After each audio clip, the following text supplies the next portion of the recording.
اب یہ نوٹ کر لیجئے، ہدایت و ضلالت اس دنیا میں جو مختلف حالتیں انسان پر طاری ہوتی ہیں، یا نعمتوں کی بارش ہو رہی ہے، یا تنگی ہے، فقر ہے، احتیاج، دنیاوی حیثیت ہے، وجاہت ہے، یا دنیا میں گمنامی ہے، کسنوی پرست کے بھیا کس تھی، کوئی آپ کا حال ہی نہیں پوچھ رہا کہ تم ہو کون، تمہارے منہ میں کتنے دانت ہیں، یا یہ کہ دنیا میں اقتدار کی کسی مسند پر انسان بیٹھا ہے، یا یہ کہ کوئی اس کے ہاتھ میں اختیار نہیں، یہ تمام جو حالات انسان پر طاری ہوتے ہیں، ان کے جواب میں جو طرز عمل فکری اعتبار سے اور عملاً انسان اختیار کرتا ہے، اس کے 4 درجے۔ پہلا درجہ ہے انتہائی گمراہی، ضل ضلالا بعیدا۔ وہ کیا ہے؟ اگر عزت ہوئی، نعمتیں ملی، فلاں دیوی یا دیوتا کی نگاہ کرم ہے، اس کی کرپا سے یہ ہو گیا، اور اگر کوئی تکلیف آ گئی، مصیبت آ گئی، معلوم ہوتا کہ فلاں دیوی یا دیوتا ہم سے ناراض ہو گیا، یہ کالی دیوی کی طرف سے کوئی مصیبت آ گئی ہے، یا یہ کہ یہ لکشمی دیوی کی نگاہ کرم ہے کہ ہمیں دولت مل گئی ہے۔ یہ تو ہے شرک۔ شرک ہونے کے اعتبار سے یہ ہے ضل ضلالا بعیدا، انتہائی پستی۔ اس پستی سے اوپر آئیں گے تو توحید کی پہلی منزل ہے۔ عزت دی اللہ نے دی، اگر کوئی تنگی آ گئی، فقر، تکلیف، کوئی ذلت، رسوائی، یہ بھی اللہ کی طرف سے۔ ایک اعتبار سے تو انسان ہدایت پر آ گیا، بڑی گہرائی تھی اس گندگی کی اور اس خباثت کی جو شرک جس کا نام ہے، اس سے انسان نکل آیا، نجاست سے۔ توحید تو ہے، لیکن ابھی اس میں اس کی گمراہی کا ایک ایلیمنٹ شامل ہے، اور یہ گمراہی سے جب تک آگے نہیں آئے گا، اوپر نہیں ابھرے گا، اس کا طرز عمل کیا ہوگا کہ ذرا کچھ مل گیا، عزت مل گئی، پھولے نہیں سما رہے، زمین پر قدم نہیں ٹک رہے، گردن اکڑ رہی، کہیں محرومی ہو گئی، کوئی تکلیف آ گئی، کوئی مشقت، فقر آ گیا، اب بجھ کر رہ گئے۔ ان دونوں کیفیات میں انسان کا پینڈولم جو ہے وہ ایکسٹریم ہو جائے گا۔ یہ کب ہوگا؟ جبکہ انسان یہ سمجھتا ہے کہ اس دنیا میں جو دولت مل گئی یا عزت مل گئی تو یہ گویا کہ بڑی کوئی قابل فخر شے ہے، اور اگر یہاں پر کوئی تکلیف آ گئی، کوئی مصیبت آ گئی، فقر و فاقہ آ گیا تو یہ گویا کہ بہت ہی اہانت آمیز شے ہے۔ اگر یہ انسان سمجھے گا تو طرز عمل وہ نکلے گا نتیجے کے طور پر جو میں بیان کر چکا ہوں، یہ گمراہی ہے۔ اس گمراہی سے نکلیں گے تو آپ کس مقام پر آئے؟ دوسری منزل ہدایت کی کیا ہے؟ نہ یہ عزت ہے نہ یہ ذلت ہے، دونوں حیثیتیں برابر ہیں کہ یہ امتحان ہے۔ اسی لیے ان دونوں آیتوں میں ایک لفظ قدر مشترک ہے، اذا مبتلا، فاما الانسان اذا مبتلاہ ربہ فاکرمہ ونعمہ۔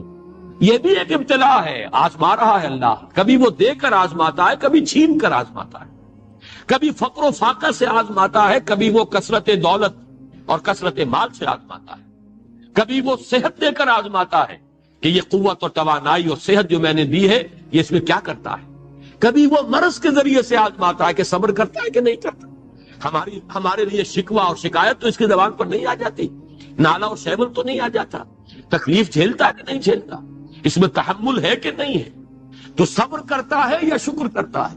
یہ دونوں کیفیات در حقیقت اس اعتبار سے مساوی ہے، یہ بھی امتحان، یہ بھی امتحان۔ یہ حقیقت جب سامنے ہوگی، اب وہ پینڈولم جو ہے وہ بہت کم ہو جائے، یعنی انسان میں طبعی طور پر تو ایک اثر ہوتا ہے غیر اختیاری، کسی چیونٹی نے کاٹا آپ کے پاؤں پر، آپ اپنا پاؤں ہٹا لیں گے، اس میں کوئی ارادہ نہیں، یہ ریفلیکس ایکشن ہے، غیر اختیاری فعل ہے۔ اس حد تک تو انسان ضرور متاثر ہوتا ہے، اس سے تو کوئی انسان جو ہے وہ بلندتر نہیں ہو سکتا۔ حضرت ابراہیم رضی اللہ تعالیٰ عنہ، حضور کے وہ نومولود فرزند، انتقال جب ہو رہا تھا آپ کی آنکھوں میں آنسو آ گئے۔ اب یہ ایک طبعی اثر ہے، ایک فعل ہے، انفعالی کیفیت ہے جو بالکل طبعی ہے، لیکن یہ نہیں کہ اس کی وجہ سے انسان کی زبان پر کوئی شکوہ آ جائے، کوئی شکایت آ جائے، یہ نہیں ہوگا، یہ ایمان کے منافی ہے۔ اسی طریقے سے اگر کوئی خوشی ہوئی ہے تو چہرے کے اوپر ایک نکھار آ جائے گا، تبسم آ جائے گا، اس سے زائد نہیں۔ اس حد تک تو یوں سمجھیے کہ انسان کا طبعی تقاضا ہے، اس سے زیادہ یہ پینڈولم اگر سوئنگ کر رہا ہے تو گویا کہ اس حقیقت سے انسان محجوب ہے کہ یہ بھی امتحان ہے، یہ بھی امتحان ہے، جو ہم سورہ حدید میں پڑھ چکے ہیں۔ ما اصاب من مصیبت فی الارض ولا فی انفسکم الا فی کتاب من قبل ان نبراها ان ذلک علی اللہ یسیر لکی لا تعصوا علی ما فاتکم ولا تفرحوا بما آتاکم۔ اللہ تمہیں کچھ دے تو اتراؤ مت، اللہ تم سے کچھ چھین لے تو اس کے اوپر افسوس مت۔ یہ نتیجہ ایمان کا نکلنا چاہیے۔ اگر تمہیں ایمان ہے اللہ پر، اگر تمہیں یقین ہے کہ جو کچھ ہوا ہے اللہ کے اذن کے بغیر نہیں ہوا، اگر تمہیں یقین ہے کہ اللہ نے جو میرے لیے طے کیا ہے اس میں میرے لیے خیر ہی ہے، چاہے فی الحال فی الوقت فوری طور پر مجھے ناگوار محسوس ہو رہی ہے بات، لیکن یقیناً میرے لیے اس میں خیر ہے میرے رب کی طرف سے، کہ ہر چیز کی ما ریخت عین الطاف۔ ہم تو شارٹ سائٹڈ ہیں، ہم دیکھ نہیں سکتے کسی شے کو، ہم اس کے ظاہر کو دیکھ کر گھبرا اٹھتے ہیں کہ یہ تو تکلیف آ گئی، کیا پتا اسی کے پردے میں اللہ کی رحمت آ رہی۔ میں نے وہ رئیس امروہوی کے اشعار آپ کو کئی دفعہ سنائے ہیں۔ وہ وقت آیا کہ ہم کو قدرت ہماری سعی و عمل کا پھل دے، بتا رہی ہے یہ ظلمت شب کہ صبح نزدیک آ رہی ہے، ابھی ہے کچھ امتحان باقی فلاکتوں کے نشان باقی، قدم نہ پیچھے ہٹے کہ قسمت ابھی ہمیں آزما رہی ہے۔ رئیس اہل نظر سے کہہ دو کہ آزمائش سے جی نہ ہارے، جسے سمجھتے ہو آزمائش وہی تو بگڑی بنا رہی ہے۔ اسی آزمائش سے تو بگڑی بنے گی، اسی سے تو تمہارا خیر جو ہے اجاگر ہوگا، سامنے آئے گا، پتہ چلے گا who's who, what is what۔ ابو بکر میں کتنا یقین اور ایمان تھا، یہ کیسے معلوم ہوگا؟ کیسے معلوم ہوگا کہ بلال میں کتنا سہار، کتنا تحمل تھا، کتنا صبر تھا، اگر وہ مصیبت ان پر نہ آتی کہ جو امیہ ابن خلف کے ہاتھوں ان پر قیامت ٹوٹ رہی تھی۔ تو یہ ساری چیزیں جو ہے ما اصاب من مصیبت فی الارض ولا فی انفسکم الا فی کتاب من قبل ان نبرأ ان ذلک علی اللہ یسیر لکی لا تعصوا علی ما فاتکم ولا تفرحوا بما آتاکم واللہ لا یحب کل مختال فخور۔ اگر اس حقیقت سے محجوب ہو جاؤ گے تو پھر اختیال اور فخر اور گھمنڈ پیدا ہو جائے گا تمہارے اندر، یا دوسری طرف مایوسی، کمر ہمت ٹوٹ کر رہ جائے گی، خودکشی کرنے کو انسان آمادہ ہو جاتا ہے، ذرا کوئی ناکامی دنیا میں آ گئی، کوئی تکلیف آ گئی۔ یہ ہے در حقیقت تیسری منزل، ہدایت کی دوسری سیڑھی۔ پہلا کیا تھا؟ نہاد ضل ضلالا بعیدا، کوئی خیر مل گیا تو کسی دیوی کی نگاہ کرم، کوئی تکلیف آ گئی تو کسی دیوتا کی ناراضگی، یہ تو ہے ضل ضلالا بعید۔ اس سے اوپر آئے، یہ پہلی سیڑھی ہدایت کی ہے۔ عزت ہے تو اللہ کی طرف سے، اور اگر کوئی ذلت ہے، تنگی ہے تو اللہ کی طرف سے۔ یہ ہدایت کا آغاز ہو گیا، یہ توحید کی بنیادی منزل۔ اس سے اگلی منزل، یہاں کی ذلت ذلت نہیں، یہاں کی عزت عزت نہیں۔ ذالک یوم التغابن، ہار اور جیت کے فیصلے کا دن تو قیامت کا دن ہے۔ وہاں معلوم ہوگا جس کو اس روز عزت ملی وہ عزت والا ہے، جو اس روز ذلیل ہو گیا وہ ذلت والا ہے۔ یہ تو امتحان ہے، دار الامتحان ہے۔ خلق الموت والحیات لیبلوکم ایکم احسن عملا، تو دار الامتحان ہے، امتحان ہونے کے ناطے دونوں برابر ہیں۔ اس سے اوپر ہے ایک چوتھی منزل، ہدایت کی تیسری منزل۔ وہ کیا ہے؟ عام طور پر انسان یہ سمجھتا ہے کہ یہ جو آزمائش ہے تنگی کی اور فقر و فاقہ کی، یہ سخت تر آزمائش ہے، اور نعمتوں کی بارش ہو تو یہ آسان آزمائش ہے۔ یہ بھی ابھی گمراہی کا ایک پرت جو ہے اس کی باقی ہے۔ ابھی ہدایت کا جو کامل جو ہوگا انکشاف، وہ کب ہوگا؟ جب انسان اس حقیقت کو جان لے کہ جہاں وسعت ہو، جہاں کثرت ہو، وہ زیادہ بڑا امتحان ہے، سخت امتحان ہے، بجائے اس کے کہ اگر قلت ہے، کمی ہے، یہ کم تر امتحان ہے، یہ کم بھاری امتحان ہے۔ کیوں؟ کہ اگر آپ کے پاس کثرت ہے، آپ کے اندر غفلت پیدا ہو جائے، کثرت کا لازمی نتیجہ غفلت ہے، اور اگر قلت ہے، حضرت علی فرماتے یہ ہے کہ میں نے سنا حضور نے ارشاد فرمایا ان قریب ایک بہت بڑا فتنہ رونما ہوگا، انہا ستکون فتنۃ۔ میں نے سوال کیا مل مخرج منہا یا رسول اللہ، اے اللہ کے رسول فرمائیے اس سے نکلنے کا راستہ کون سا ہوگا، مخرج کون سا ہوگا، ایگزٹ کون سا ہوگا؟ یا آپ کے ہالز میں جہاں ایگزٹ لکھا ہوا ہوتا ہے سرخ سی بتیوں کے ساتھ، عرب ممالک میں مخرج لکھتے ہیں اس کو، نکلنے کی جگہ، بھاگنے کی جگہ۔ اگر کہیں دھواں بڑھ جائے، کہیں آگ لگ جائے تو بھاگو ان روشنیوں کی طرف، ان دروازوں کی طرف، وہ کھل جائیں گے۔ تو جب حضور نے فرمایا کہ انہا ستکون فتنۃ، تو حضرت علی کہتے میں نے پوچھا بل مخرج منہا یا رسول اللہ، فرمایا کتاب اللہ، فتنوں سے بچانے والی اور فتنوں سے نکالنے والی شے صرف کتاب اللہ ہے۔ فیہ خبر ما قبلکم ونبأ ما بعدکم وحکم ما بینکم، اس میں تم سے پہلے جو اقوام تھی ان کی خبریں موجود ہیں، تمہارے بعد آنے والی جو چیزیں ہیں ان واقعات کا تذکرہ موجود ہے، اور تمہارے درمیان جو اختلافات بھی رونما ہو سکتے ہیں ان سب کا حل موجود ہے۔ وَهُوَ حَبْلُ اللَّهِ الْمَتِينُ وَهُوَ الصِّرَاطُ الْمُسْتَقِيمُ وَهُوَ ذِكْرُ اللَّهِ الْحَكِيمُ، اور یہی تو ہے اللہ کی مضبوط رسی، اور یہی تو ہے الذکر۔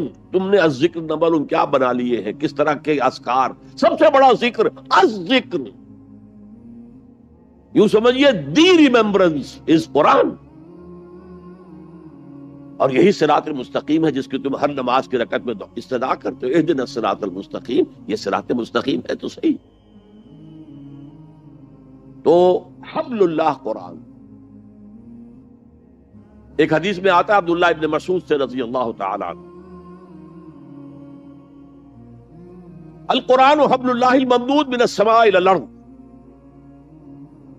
حضور نے فرمایا یہ القرآن جو ہے یہ اللہ کی رسی ہے جو تنی ہوئی ہے آسمان اور زمین کے درمیان۔ اللہ کا قرب چاہتے ہو تو اس رسی کو پکڑ کے چڑھو۔ تقرب اللہ کا سب سے بڑا ذریعہ قرآن۔ اس سے بھی زیادہ پیارے انداز میں ایک حدیث میں واقعہ بیان ہوا ہے،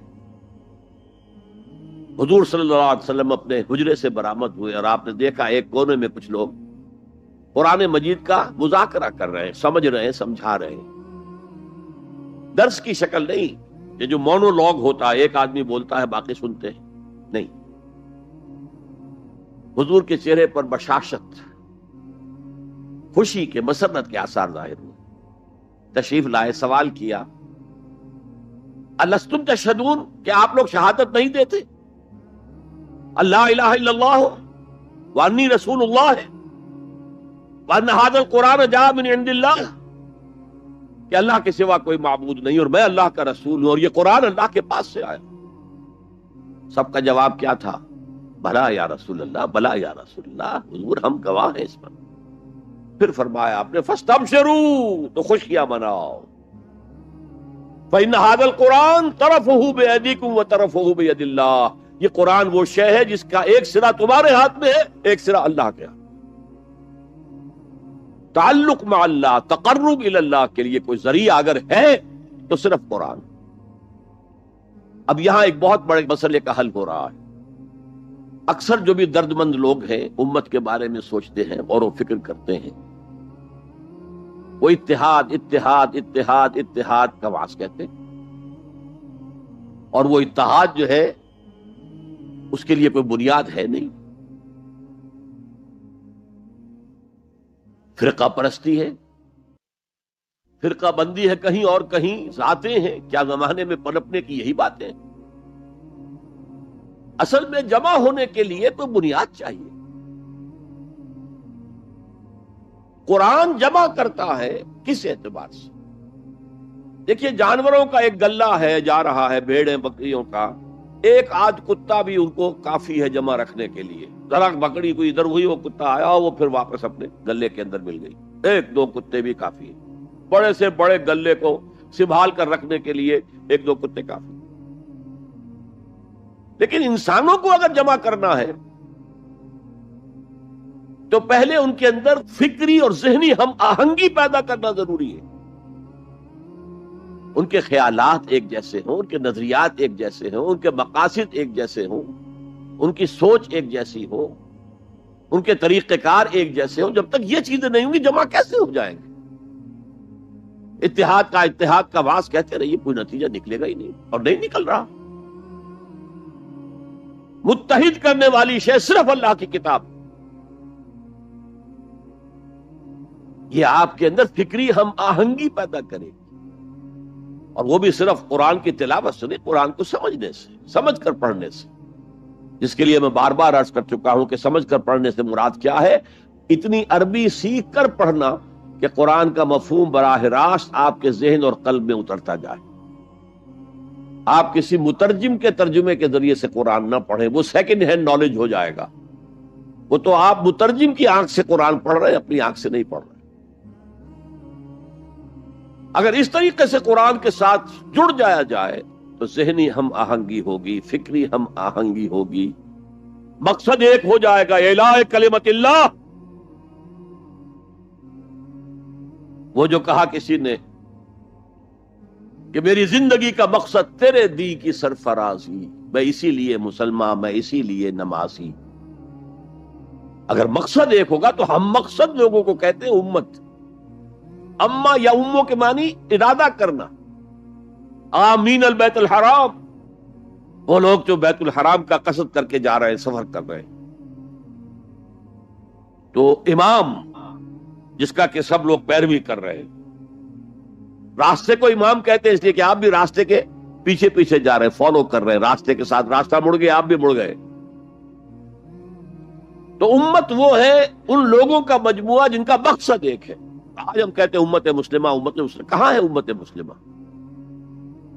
وحدت امت کا سب سے بڑا خودی خواہ ہندوستان میں علامہ اقبال، ایک ہو مسلم حرم کی پاسبانی کے لیے، نیل کے ساحل سے لے کر تا خاک کاشغر۔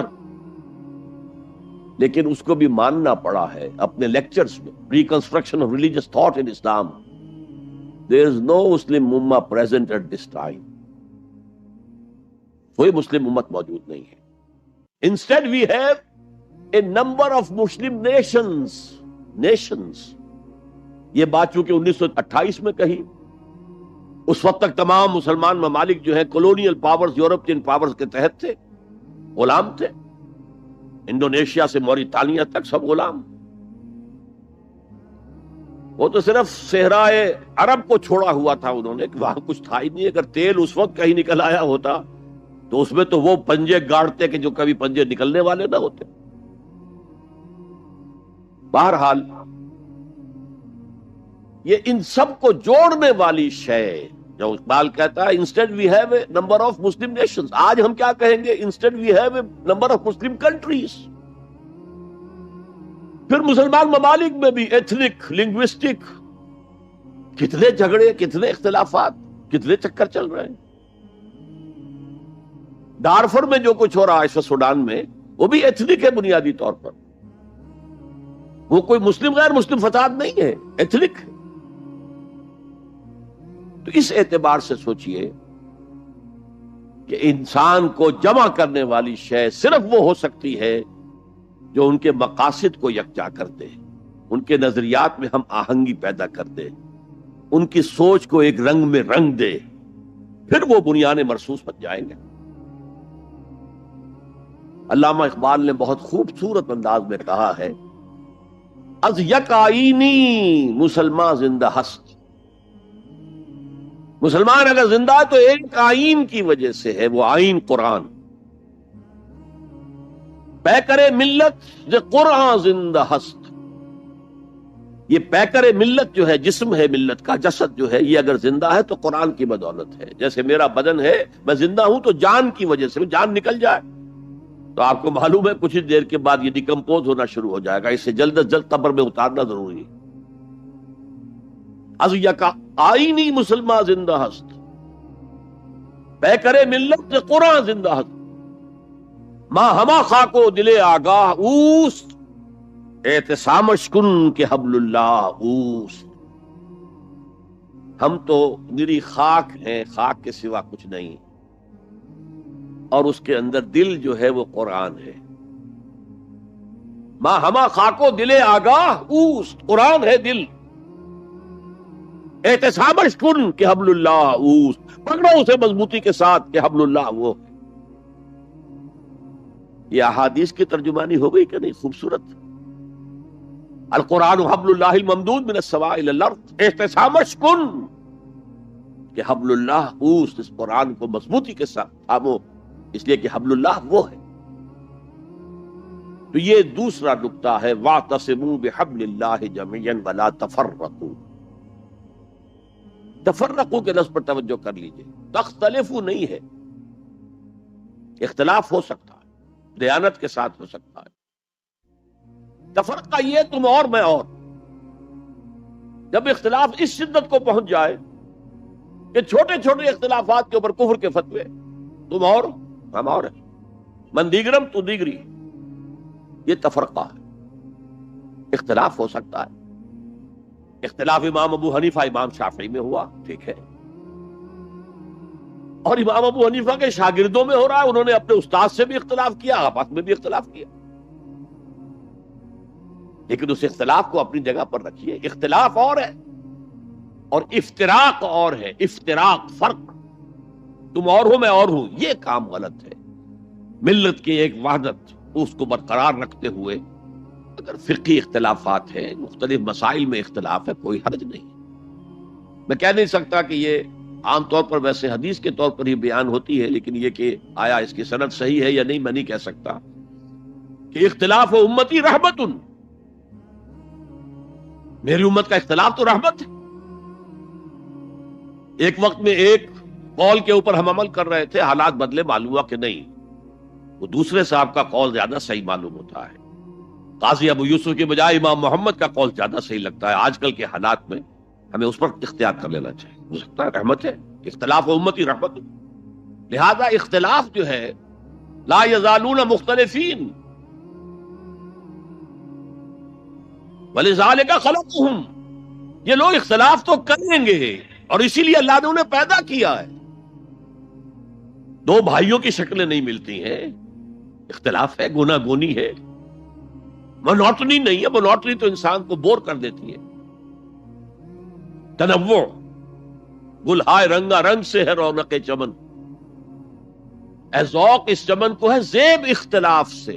گل ہائے رنگا رنگ، تو اختلاف اور شے ہے، لیکن جو اختلاف افتراق کا سبب بن جائے وہ ہے اصل میں کہ جو پھر امت کی جڑوں کو گویا کہ اس کے اوپر تیشہ بن کر گرنے والی شے. وَاعْتَصِمُوا بِحَبْلِ اللَّهِ جَمِيعًا وَلَا تَفَرَّقُوا. اب یہ خاص عرب کے ان حالات کے پس منظر میں فرمایا جا رہا ہے، اور سب سے زیادہ یہ کہ مدینہ منورہ کے جو حالات تھے تاریخی اعتبار سے.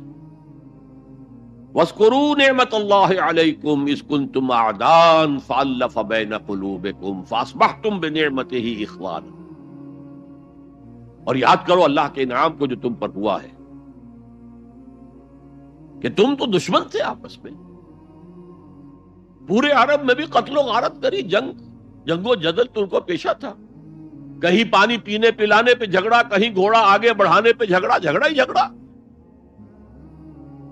ان کی تو طبیعت ثانیہ جو ہے وہ تھی جنگ و جدال. بس اس میں حرم محفوظ تھا. انا جعلنا حرما آمنا، یہ امن کی جگہ تھی.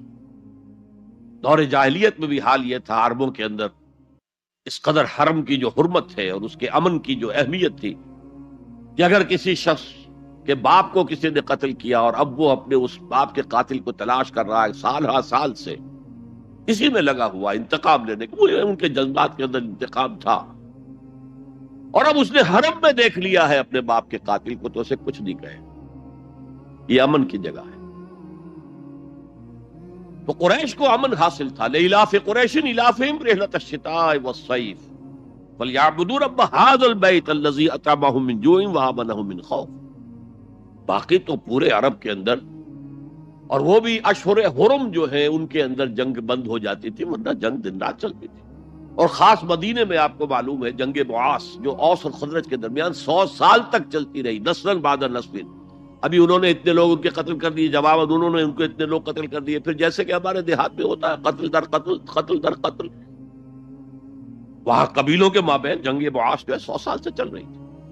تو وَاذْكُرُوا نِعْمَةَ اللَّهِ عَلَيْكُمْ إِذْ كُنْتُمْ أَعْدَاءً فَأَلَّفَ بَيْنَ قُلُوبِكُمْ فَأَصْبَحْتُمْ بِنِعْمَتِهِ إِخْوَانًا. تو تم ہو گئے ہو اللہ کی نعمت سے آپس میں بھائی بھائی. اور کیسے بھائی بھائی بنے ہیں پھر، جو اخوت اور بھائی چارے کی مثالیں قائم کی ہیں صحابہ کرام نے، پوری انسانی تاریخ میں آپ کو نہیں مل سکتی.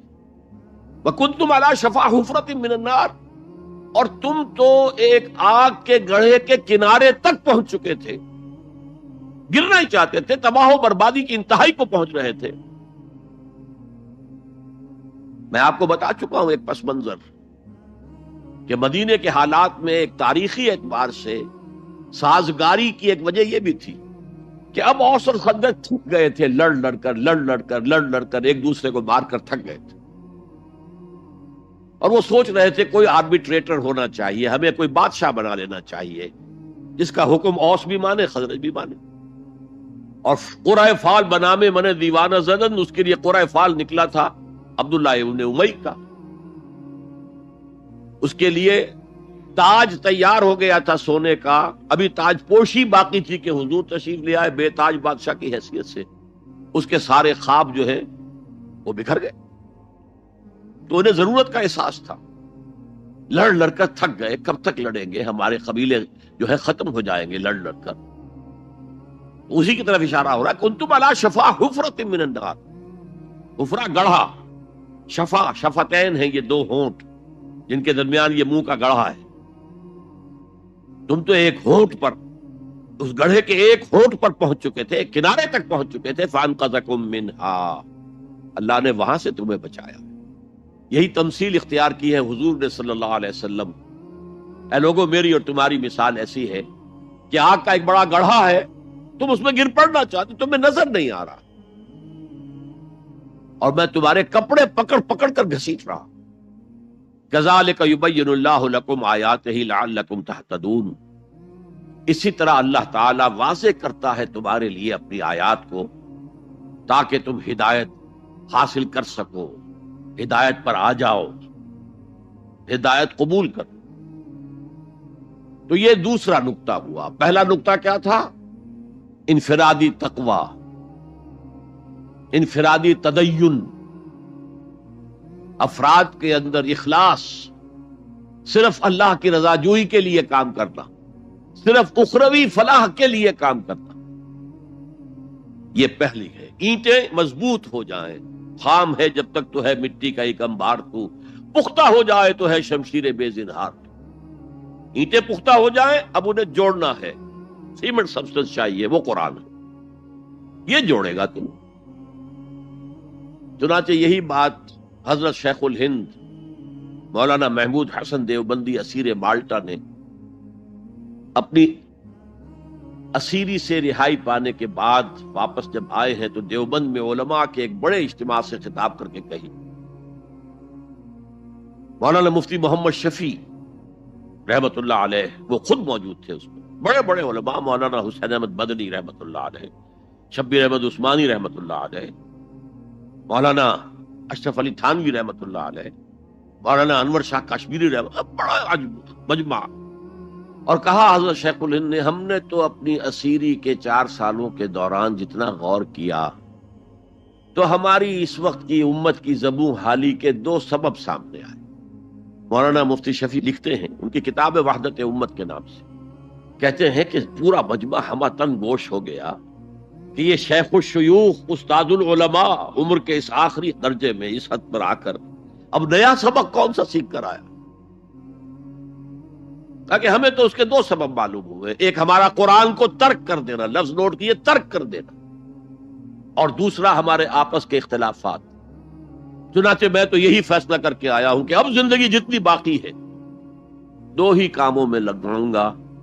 ایک تو یہ کہ ناظرہ قرآن پڑھنے کے مکتب گلی گلی کھل جائیں اور عوامی درس قرآن کے ذریعے قرآن کے پیغام اور قرآن کے حکمت سے لوگوں کو روشناس کرایا جائے. عوامی درس قرآن کا لفظ استعمال کر رہا ہے شیخ الہند، جنہیں میں 14ویں صدی کا مجدد اعظم سمجھتا ہوں. اور نمبر 2 یہ کہ آپس کے اختلافات کو حوالہ دی جائے. یہ واقعہ کوٹ کر کے مفتی محمد شفیع صاحب لکھتے ہیں کہ حضرت شیخ نے جو 2 باتیں کہیں اصل میں وہ ایک ہی ہے. ہمارے باہمی اختلافات بھی تو اسی وجہ سے ہیں کہ ہم نے قرآن کو ترک کر دیا. بتائیے شیخ الہند نے کیسے ترک کیا قرآن؟ مولانا مدنی نے کیسے ترک کر دیا قرآن؟ کیا مطلب اس ترک کرنے؟ حال تو یہ ہے کہ مولانا مدنی رحمت اللہ علیہ، حالانکہ وہ تو گرفتار نہیں ہوئے تھے، وہ تو والنٹریلی اپنے شیخ کی خدمت کے لیے گئے ہیں ساتھ، اور اس حد تک ان کی وفاداری اور ان کی خدمت گزاری کہ رمضان کا مہینہ آیا تو حضرت شیخ الہند نے حسرت کے ساتھ کہا زندگی میں یہ پہلا رمضان ہوگا کہ تراویح میں قرآن نہیں سن سکے گی. اس لیے کہ نہ شیخ الہند حافظ تھے، نہ مولانا مدنی حافظ تھے، اور تیسرے ان کے ساتھ ایک اور تھے ان کا میں نام بھول رہا ہوں، وہ سرحد کے پٹھانوں میں سے تھے، کوئی حافظ نہیں تھا۔ اب آپ غور کیجئے، استاد اور اپنے شیخ کی اس حسرت کو دور کرنے کے لیے مولانا مدنی روزانہ ایک پارہ حفظ کرتے تھے اور رات کو تراویح میں سناتے تھے، روزانہ ایک پارہ۔ اور یہ انہونی بات نہیں ہے، جب ساری زندگی قرآن ہی سے شغف رہا ہے تو وہ ہے تو صحیح ذہن میں، اب صرف ان کے لنکس ملانے ہیں آپس میں، اور کیا ہے۔ اصل میں قرآن کو ترک کرنے کا مطلب کیا ہے؟ وہ اصل میں ایک اور بہت بڑے عالم دین کی بات سنیے آپ، مولانا سید انور شاہ کاشمیری رحمت اللہ علیہ، جو دیوبند سے آ کر آپ کے قریب میں ڈابھیل میں انہوں نے مدرسہ قائم کیا تھا۔ وہ ایک مرتبہ قادیان میں ایک جلسہ علماء کیا کرتے تھے ہر سال رد قادیانیت کے لیے، تو ایک سال اسی طرح وہاں علماء جمع تھے۔ اب جس نے یہ واقعہ بیان کیا ہے اس کا نام میرے ذہن میں اس وقت نہیں ہے، کہ میں صبح مولانا انور شاہ کاشمیری رحمت اللہ علیہ کی خدمت میں حاضر ہوا تو دیکھا کہ غم کی تصویر بنے بیٹھے، بہت اداس، غمگین۔ میں نے پوچھا حضرت کیا معاملہ ہے، کوئی خاص سبب ہے؟ فرمایا بھائی کیا سبب ہے، یہ سوچ رہا ہوں کہ اپنی زندگی عمر ضائع کر دی۔ میں نے کہا حضرت آپ نے زندگی ضائع کر دی، عمر ضائع کر دی؟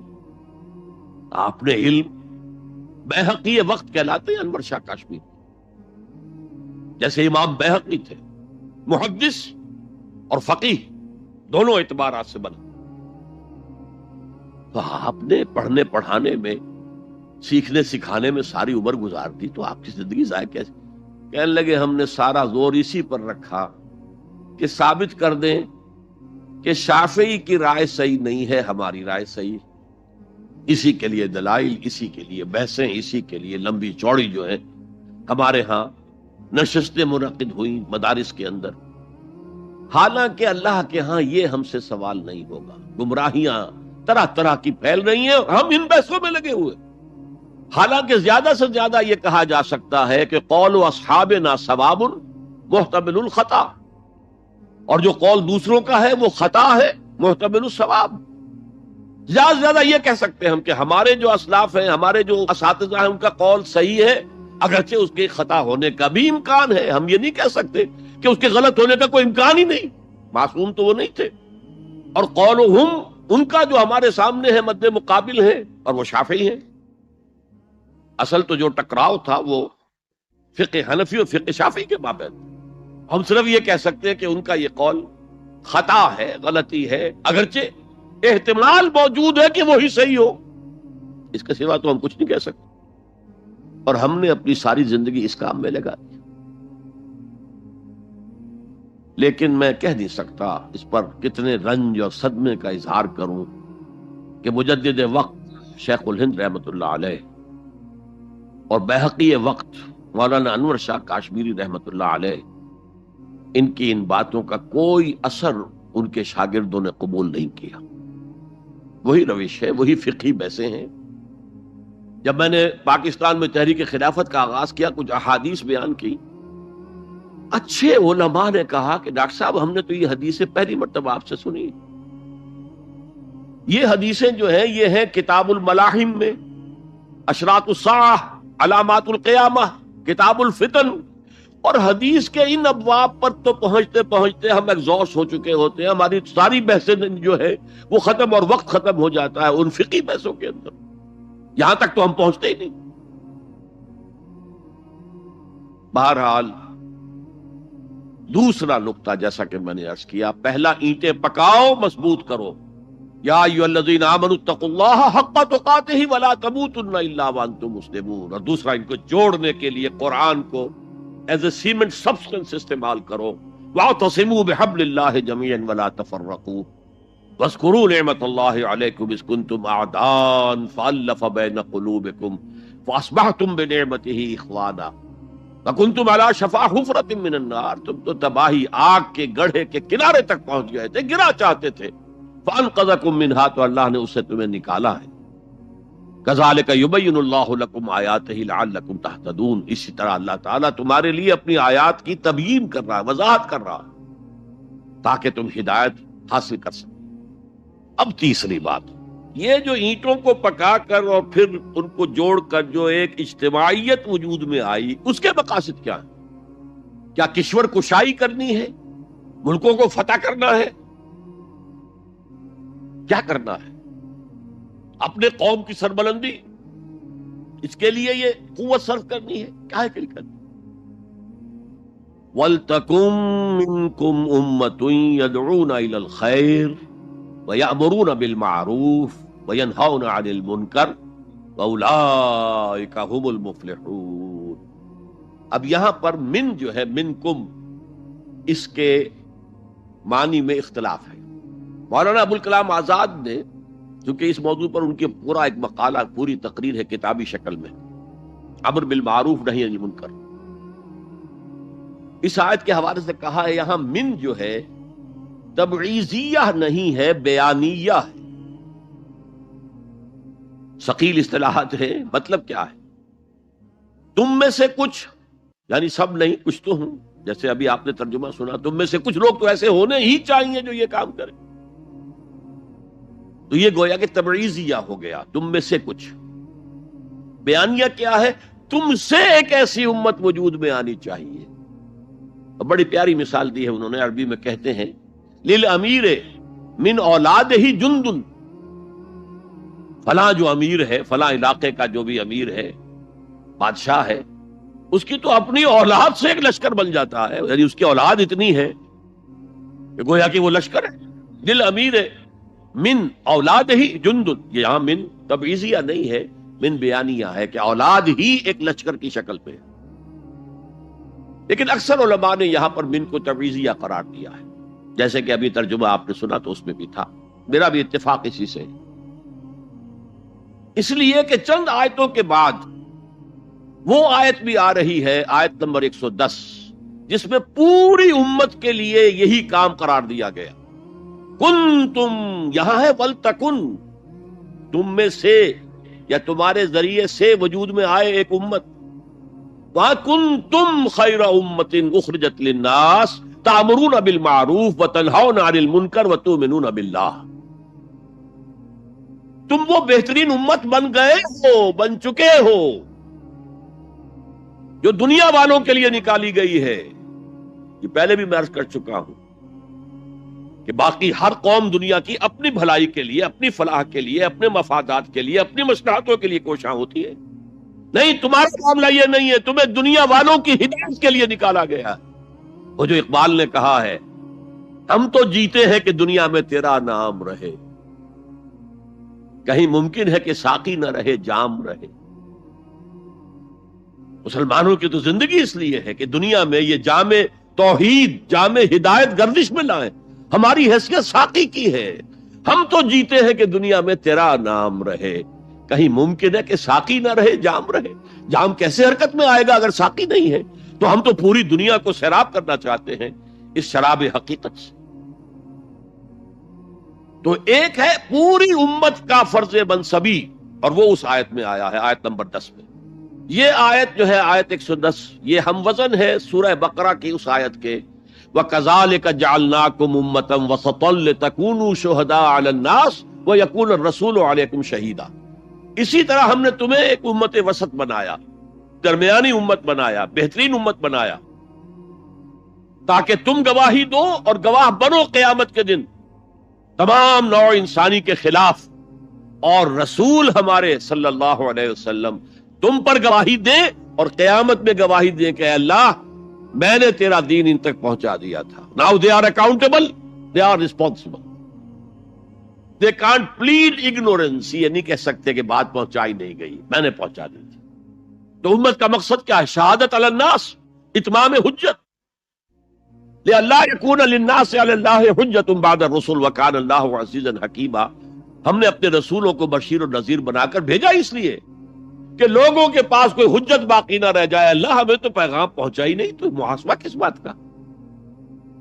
لئلا یکون للناس علی اللہ حجت بعد الرسل، رسولوں کی آمد کے بعد اب یہ نہیں کہہ سکتے کہ ہم تک پیغام نہیں پہنچا۔ سب سے سخت محاسبہ انہی کا ہوگا جن کو براہ راست رسولوں نے تبلیغ کی ہے، اور یہی وجہ ہے کہ جن کو براہ راست رسولوں نے تبلیغ کی اور انہوں نے بحیثیت مجموعی رد کر دیا ان کی دعوت کو، ان کو ہلاک کر دیا، نسیم منسیہ کر دیا.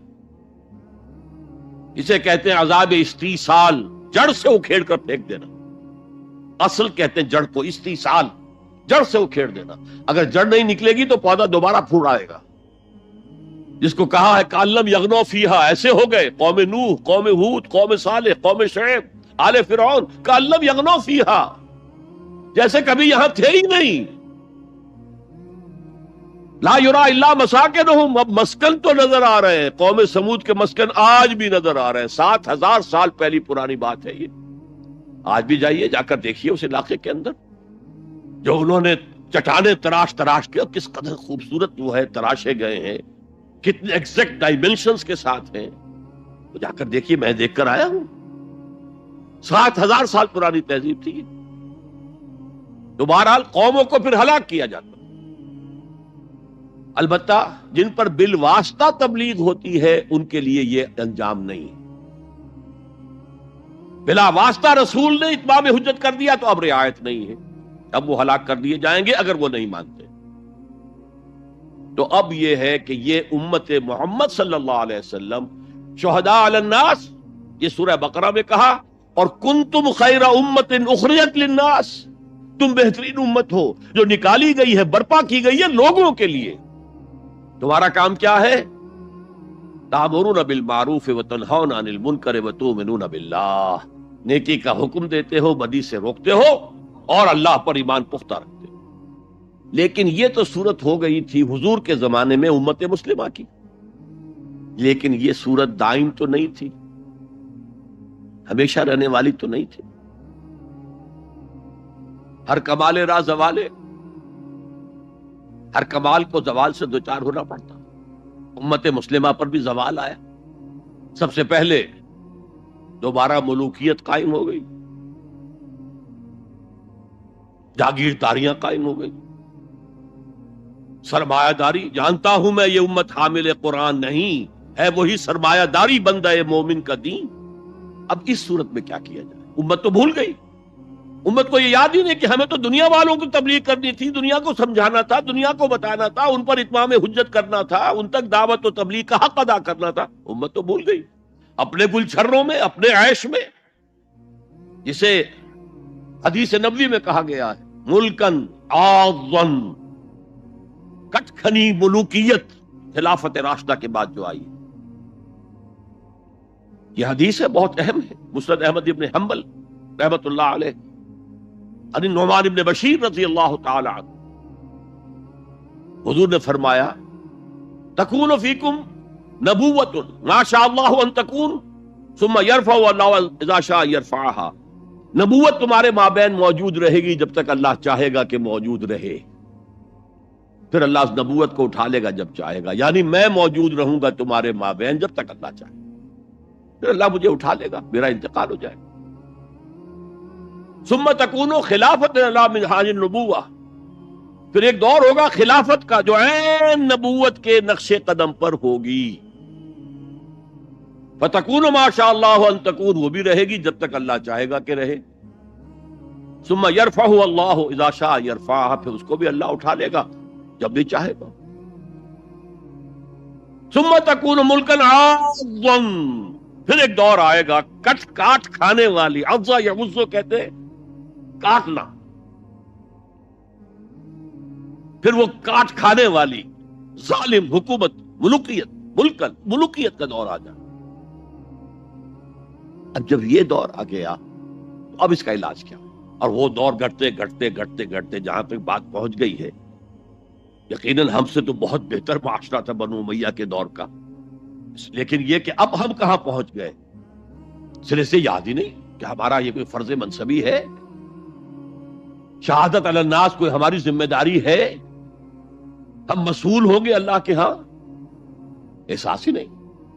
اپنی روٹی، اپنی دال، یا اپنا مرغ پلاؤ متنجن جو بھی ہو، اپنا مکان، اپنی کوٹھی، اپنا محل، اپنی کار، اس کا نئے سے نیا جو ہے ماڈل، ساری ہماری سوچ تو ان چیزوں کے گرد ہے. کس کو یاد ہے کہ بحیثیت امت ہمارا فرض کیا تھا؟ اس حال میں کچھ لوگ تو ہونے چاہیے جو ہوش میں آئیں. یہ ہے وَلْتَكُمْ مِنْكُمْ أُمَّةٌ. جب پوری امت سو جائے تو امت ودن امت قائم کی جائے. ایک بڑی امت ہے امت محمد جو بالفعل امت کی حالت میں نہیں ہے، جو وحدت امت کا سب سے بڑا خودی خواہ ہے. اس کا قول میں آپ کو سنا چکا ہوں. At present there is no Muslim ummah. Instead we have a number of Muslim nations. And today we have a number of Muslim countries. That's all. امت کہاں ہے؟ لیکن اسے آپ کہتے ہیں party with in party, state with in state, امہ with in امہ. جو لوگ جاگ جائیں، جنہیں ہوش آ جائے، جنہیں اپنی ذمہ داری کا احساس ہو جائے، وہ جمع ہو کر ایک امت کی شکل اختیار کرے. وہ اس مغالطے میں تو نہ ہے کہ صرف ہم مسلمان ہیں باقی کافر ہیں. معاذ اللہ ثم معاذ اللہ ثم معاذ اللہ. یہ بہت بڑا فتنہ. بس یہ ہے کہ حکیم سعید صاحب مرحوم ہمارے پاکستان والے، جن کے بڑے بھائی یہاں تھے دلی میں، حکیم عبدالحمید صاحب، انہوں نے ایک تحریک چلائی تھی، جاگو اور جگاؤ، جاگو اور جگاؤ، جاگو اور جگاؤ. یہ ان کے سلوگنز میں سے ہے. تو جاگو اور جگاؤ، جسے ہوش آ گئی، ارے ہماری ذمہ داری تھی، ہم بھولے بیٹھے، اسی لیے ہم برباد ہو رہے، تباہ ہو رہے. تو دوسروں کو بھی جگائیں، دوسروں کو بھی یاد دلائیں اور مل جل کر ایک امت بن جائیں. ہم مقصد لوگ، یہ امت جو ہے اس کا جو کوئی ایک مقصد ہے ہی نہیں سرے سے. زندگی برائے زندگی ہے، زندگی کسی مقصد کے لیے تو ہے ہی نہیں. بالکل جس طرح حیوان جیتے ہیں زندگی تو وہ بھی گزارتے ہیں، لیکن ان کی زندگی کا مقصد کوئی نہیں. انہیں آپ ایکسپلائٹ کرتے ہیں، یوز کرتے ہیں. گھوڑے کو باندھ لیا بگی کے اندر، تانگے کے اندر، بیل کو جوت لیا اپنے حل کے اندر، آپ استعمال کر رہے ہیں. ان کی زندگی کا تو کوئی مقصد نہیں. آج ہمارا حال یہ ہے، ہماری زندگیوں کا کوئی مقصد نہیں. لیکن جو جاگ جائیں، جنہیں احساس ہو جائے، جو محسوس کر لے کہ یہ ہماری اجتماعی ذمہ داری ہے اور اسی کو پورا کرنے نہ کرنے کے باعث ضربت علیہم الذلۃ والمسکنۃ وباؤوا بغضب من اللہ کی صورت جو کبھی یہود کی تھی وہ آج ہماری ہو چکی. جو جاگے وہ دوسروں کو جگائیں، مل کر ایک امت بنائیں. اور اس امت کا کام کیا ہوگا؟ پہلا کام یہاں پہ 3 دیکھیے، یہاں پہ 3 کا پہاڑا آج ہوگا. 3 آیتیں، 3 نکات. پہلا، اشخاص کی اینٹوں کو پختہ کرو، تقوی، تدین. دوسرا، انہیں جوڑو، سیمنٹ سبسٹنس آف قرآن کے ذریعے سے جوڑو. تیسرے، اب یہ جو امت وجود میں آئے اس کے 3 کام کرنے کے. وَلْتَكُن مِّنكُمْ أُمَّةٌ يَدْعُونَ إِلَى الْخَيْرِ وَيَأْمُرُونَ بِالْمَعْرُوفِ وَيَنْهَوْنَ عَنِ الْمُنكَرِ. پہلا کام وہ دعوت الی الخیر. اور خیر کیا ہے جبکہ یامرون بالمعروف آگے آ رہا ہے؟ تو تکرار محض تو قرآن مجید کی شان نہیں ہو سکتی. کوئی نہ کوئی مفہوم اور مدلول کے اندر فرق ہے. دعوت الی الخیر، دعوت الی القرآن. خیر مطلق صرف قرآن. میں نے آپ کے سامنے سورہ یونس کی 2 آیتیں پڑھی تھی، یاد ہوں گی. یا ایھا الناس قد جاءتکم موعظۃ من ربکم وشفاء لما فی الصدور وہدی ورحمۃ للمؤمنین قل بفضل اللہ وبرحمتہ فبذلک فلیفرحوا ھو خیر مما یجمعون. یہ خیر ہے، دنیا کی تمام نعمتوں سے بڑھ کر قیمتی خیر. تو قرآن کی طرف بلاؤ. دیکھیے ایک بات، ایک نقطہ سمجھ لیجئے. جسے ہم نعمتیں سمجھتے ہیں ان میں سے کوئی شے نعمت نہیں ہے جب تک کہ نعمت ہدایت ساتھ نہ ہو. آپ کو اللہ نے دولت دی، نعمت نہیں ہے. اگر ہدایت نہیں ہے آپ کو عیاشی میں اور طرح طرح کی غلط حرکتوں کے اندر مبتلا کرے گی، اسراف اور تبذیر کے راستے دکھائے گی. تو یہ دولت نعمت تو نہ ہوئی، زحمت ہوئی، رحمت تو نہ ہوئی. اگر اللہ نے آپ کو صحت دی ہے اور ہدایت نہیں دی ہے، آپ غلط کاموں میں اپنی اس جسمانی قوت اور صلاحیت کو صرف کریں. صحت نعمت نہیں ہے اگر ہدایت نہ ہو، دولت نعمت نہیں ہے اگر ہدایت نہ ہو، اولاد نعمت نہیں ہے اگر ہدایت نہ ہو. اس کے لیے تو مسئول ہو جائیں گے آپ اللہ کے ہاں. آپ نے اپنی اولاد کو کیا تربیت دی تھی؟ نعمت ہدایت. ہدایت ہے وہ شے اس کے ساتھ جڑ کر جو چیز آئے وہ نعمت ہے. اس کے بغیر کوئی نعمت نہیں. اور الہدا قرآن حکیم ہے. تو عظیم ترین نعمت قرآن ہے. خیر اعظم قرآن ہے. میں بھی آپ کو وہ حدیث سنا چکا ہوں. هو حبل اللہ المتین وهو الذکر الحکیم وهو الصراط المستقیم، جس کے آخری الفاظ جو ہیں وہ بہت ہی فصاحت اور بلاغت اور اس میں جو جوش اور جذبہ ہے. واقعتاً یہ حدیث جو ہے یہ اپنی فصاحت اور بلاغت کے اعتبار سے قرآن مجید کے بہت قریب پہنچ جاتا. من قال به صدقہ، من عمل به اجرا، ومن حکم به عدلا، ومن دعا الیہ ہدی الی صراط مستقیم. جو اس قرآن کی بنیاد پر کوئی بات کہے اس نے سچ کہا. جو اس قرآن کے پر عمل کرے اس کا اجر محفوظ ہے. جو اس قرآن کی روح سے کوئی فیصلہ کرے اس نے عدل کیا. اور جو اس قرآن کی طرف بلائے کسی اور کو ہدایت ہو نہ ہو اس کی ہدایت تو ہو گئی. انشورڈ. ومن دعا الیہ ہدی الی صراط مستقیم. اور اس میں جو پہلے آیت تھی نا اس میں بھی یہی ہے، ومن یعتصم باللہ فقد ہدی الی صراط مستقیم. آیت نمبر 101 جو ہے ہماری آج کی گفتگو 102 103 104 پر ہے. اس سے پہلی جو آیت ہے ومن یعتصم باللہ فقد ہدی الی صراط مستقیم. اور اللہ کے ساتھ جڑ جانے کا ذریعہ قرآن کے ساتھ جڑ جانا. پہلا کام ہو گیا دعوت الی القرآن. دوسرا کام امر بالمعروف نہی عن المنکر. یہ ہم کافی مرتبہ دیکھ چکے ہیں حضرت لقمان کی نصیحتوں میں بھی. یا بنی اقم الصلاۃ وامر بالمعروف وانھِ عن المنکر واصبر علی ما اصابک ان ذلک من عزم الامور. اب یہاں پر بھی وہی آیا، نیکی کا حکم دے بدی سے روکے. امر کا لفظ عربی زبان میں صرف حکم کے لیے نہیں آتا، مشورے کے لیے بھی آتا ہے. اطاعت لآمری کے سر میں حبلی. ایک شاعر اپنی محبوبہ سے کہتا ہے کہ آخر تم نے اپنے انہی مشیروں کی بات مانی نا کہ جنہوں نے کہا تھا کہ مجھ سے اپنا تعلق منقطع کر لو. تو آموری کے تجھے وہ مشورے دینے والے کہ جنہوں نے سر میں حبلی میرے ساتھ رشتے کو منقطع کرنے کا مشورہ دیا تھا، تم نے ان کی بات مان لی. تو نیکی کا مشورہ یہ بھی امر بالمعروف. نیکی کا حکم جہاں اتھارٹی ہے وہاں تو آپ پابند ہیں. اسی لیے وہ آیات سورہ حج کی جو نازل ہوئی ہیں اثناء سفر ہجرت میں. دیکھیے سورہ حج کے بارے میں آپ نے دیکھا ہوگا اختلاف ہے کہ آیا یہ مکی ہے یا مدنی ہے. اس لیے کہ بعض آیات اس میں ایسی ہیں جن میں قتال کا ذکر ہے. اذن للذین یقاتلون بانہم ظلموا وان اللہ علی نصرہم لقدیر. مکی دور میں تو ابھی قتال تھا ہی نہیں، قتال کی اجازت نہیں تھی. اسی طریقے سے اور بعض آیات. تو میرے نزدیک سورت بحیثیت مجموعی مکی ہے، اس کا پورا مزاج مکی صورتوں والا ہے، اس میں کوئی شک نہیں.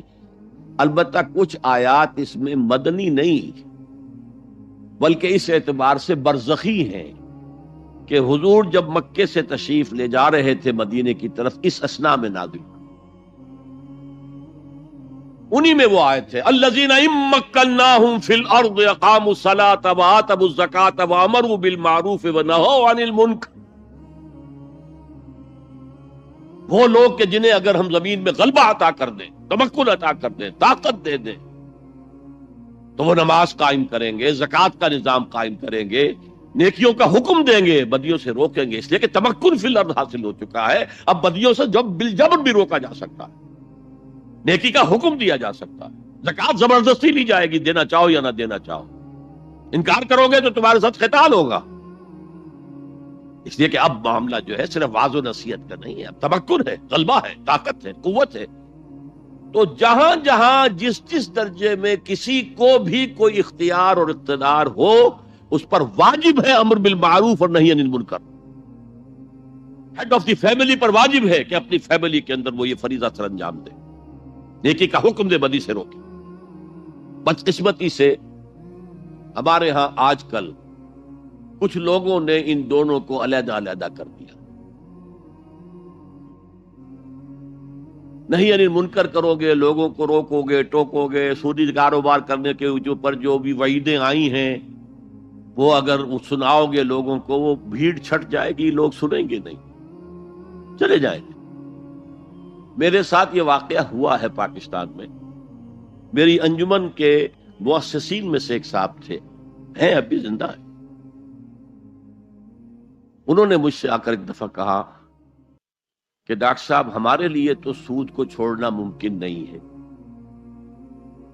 ہمارا کاروبار ایسا ہے کہ بینک سے معاملہ کیے بغیر ہم نہیں چل سکتے، اور آپ ہمیں دوسرے تیسرے جمعے میں وہ حدیثیں سنا دیتے ہیں کہ الربا 70 حوبا ایسا کہ الرجل امہ، سود کے جرم کے گناہ کے 70 حصے ہیں، کچھ بڑے ہیں کچھ چھوٹے ہیں، سب سے چھوٹا اس کے مساوی ہے کہ تم کوئی شخص اپنی ماں کے ساتھ زنا کرے۔ یہ حدیث تو ہم سے نہیں سنی جاتی۔ ہم سود تو نہیں چھوڑ سکتے، آپ کا جمعہ تو چھوڑ سکتے ہیں نا۔ وہ میرے ہاں جمعہ پڑھنا چھوڑ گئے۔ اب یہ صورتحال ہے کہ کچھ لوگ اسی خوف سے کہ لوگ بھاگ جائیں، دیکھنا ان بستیوں کو تم کے ویراں ہو گئی، یہ جو بھیڑ جمع ہے یہ تو پھر ادھر ادھر منتشر ہو جائیں گے، لہٰذا یہ باتیں نہ کرو، بس بھلی باتیں، بھلائی، اچھا، جب نیکی بڑھے گی بدی خود بخود ختم ہو جائے گی۔ اگر ایسا تھا تو قرآن مجید کو یہ دونوں اصطلاحات لانے کی کیا ضرورت تھی؟ قرآن مجید میں 9 مقامات پر یہ دونوں اس طرح ساتھ ساتھ آئے ہیں جیسے ایک گاڑی کے 2 پہیے ہوتے ہیں۔ امر بالمعروف نہی عن المنکر، امر بالمعروف نہی عن المنکر۔ خود حضور کے لیے سورہ اعراف میں آیا یامرہم بالمعروف وینہاہم عن المنکر، وہ تو ہم پڑھ ہی چکے ہیں سورہ لقمان کا دوسرا رکوع، یا بنی اقم الصلاۃ وامر بالمعروف ونہی عن المنکر۔ اچھا، نیکی کی اگر آپ مشورہ کہیں، واز کہیں تو کوئی آپ کو کچھ نہیں کہے گا، بلکہ آپ کے گلے میں ہار ڈالیں گے، کچھ نذرانہ پیش کریں گے، زیادہ سے زیادہ آپ نے کچھ کہہ دیا تو گردن جھکا لیں گے، اور آپ نے اگر کہیں نہیں یعنی منکر کا کام کیا تو اب ماتھے پر بل پڑیں گے، شکن پڑیں گے، پھر آپ کو دوبارہ وہاں دعوت نہیں دی جائے گی، اور وائس کم ہے، میٹھی میٹھی باتیں کرتے ہیں، چھوٹے چھوٹے کاموں کے اوپر اتنے اجر و ثواب کا وعدہ کرتے ہیں کہ پھر کوئی بڑا کام کرنے کی ضرورت ہی نہیں۔ تو وَلْتَكُن مِّنكُمْ أُمَّةٌ يَدْعُونَ إِلَى الْخَيْرِ وَيَأْمُرُونَ بِالْمَعْرُوفِ وَيَنْهَوْنَ عَنِ الْمُنكَرِ۔ اب ایک بات نوٹ کیجئے، قرآن مجید میں 9 مقامات تو وہ ہیں کہ جہاں امر بالمعروف نہی عن المنکر جڑ کر آئے ہیں، گاڑی کے 2 پہیے۔ اس کے علاوہ متعدد مقامات ہیں جس میں اصل زور نہی عن المنکر پر۔ اہل کتاب کے علماء اور ان کے جو صوفی لوگ ہوتے تھے درویش، ان پر تنقید آئی ہے، لولا ينهاهم الربانیون والاحبار عن اکلهم السحت وقولهم الاسم۔ کیوں نہیں منع کیا ان کے علماء نے، ان کے احبار نے، ان کے صوفیاء نے انہیں حرام خوری سے اور جھوٹ بولنے سے روکا کیوں نہیں، منع کیوں نہیں کیا؟ حدیث میں آتا ہے لَتَأْمُرُنَّ بِالْمَعْرُوفِ وَلَتَنْهَوْنَ عَنِ الْمُنكَرِ أَوْ لَيَخْتِمَنَّ اللَّهُ عَلَىٰ قُلُوبِكُمْ۔ تمہیں لازماً نیکی کا حکم دینا ہے، بدی سے روکنا ہے، ورنہ اللہ لازماً تمہارے دلوں پر مہر کر دے۔ اب سنیے، اس نہی عن المنکر کے بھی 3 مرتبے ہیں۔ میں نے کہا تھا نا 3 کا پہاڑا، سہ نکاتی پروگرام۔ پہلے افراد تیار ہوں، تقوی، تدین، اللہ کی فرما برداری، انہیں جوڑا جائے، اور سیمنٹ سبسٹنس قرآن، اس سے جو جمعیت وجود میں آئے اس کے 3 کام۔ اس میں جو آخری ہے نہی عن المنکر، اس کے 3 درجے۔ 2 حدیثیں میں آپ کو سنانا چاہتا ہوں، دونوں مسلم شریف کی ہیں۔ ایک کے راوی ابو سعید الخدری رضی اللہ تعالی عنہ، سمعت رسول اللہ صلی اللہ علیہ وسلم یقول، وہ فرماتے ہیں میں نے اللہ کے رسول کو یہ فرماتے ہوئے سنا، من رأى منکم منکرا فلیغیرہ بیدہ فإن لم یستطع فبلسانہ فإن لم یستطع فَبِقَلْبِهِ وَذَلِكَ أَضْعَفُ الْإِيمَانِ۔ تم میں سے جو شخص بھی کسی بدی کو دیکھے اس کا فرض ہے کہ طاقت سے ہاتھ سے اس کو روکے، بدلے۔ اگر اس کی استطاعت نہ رکھتا ہو تو زبان تو استعمال کرے، گونگا شیطان تو نہ بن جائے، کہے تو صحیح اللہ کے بندے باز آ جاؤ، اے اللہ کے بندو اللہ کے غضب کو دعوت مت دو، کہو تو صحیح۔ اور اگر زبانوں پہ بھی تالے پڑ گئے ہوں اور زبانوں کے گدیوں سے کھینچے جانے کا امکان ہو جائے تو آخری درجے میں فَإِلَّمْ يَسْتَطِعْ فَبِقَلْبِهِ، دل سے شدید نفرت تو رکھے۔ راتوں کی نیندیں حرام تو ہوں، سوچے تو صحیح کیا ہو رہا ہے۔ وہ جو حضرت ابو بکر رضی اللہ تعالیٰ عنہ نے فرمایا تھا جب مانعین زکوٰۃ کا فتنہ کھڑا ہوا ہے اور آپ نے فیصلہ کیا کہ ان کے خلاف قتال کیا جائے گا، جنگ کی جائے گی، تو حضرت عمر نے بھی مشورہ دیا کہ نہیں، خدا کے لیے تیسرا محاذ نہ کھولیے۔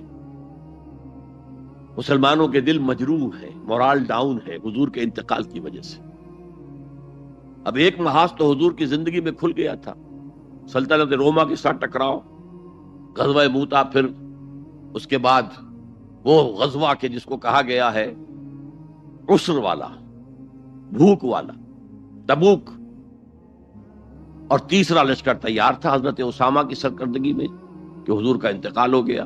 اب حضرت ابو بکر نے فوراً روانہ کر دیا، حالانکہ کچھ صحابہ کی رائے تھی کہ آپ اس کو لشکر کو نہ بھیجیں، اس وقت صورتحال خراب ہے، کاؤنٹر ریولوشنری موومنٹ جیسے میں نے کل کہا تھا اٹھ سکتی ہے، اور ہماری ساری طاقت ہمارے پاس ہونی چاہیے تاکہ ان کاؤنٹر ریولوشنری موومنٹس کو کچلا جا سکے۔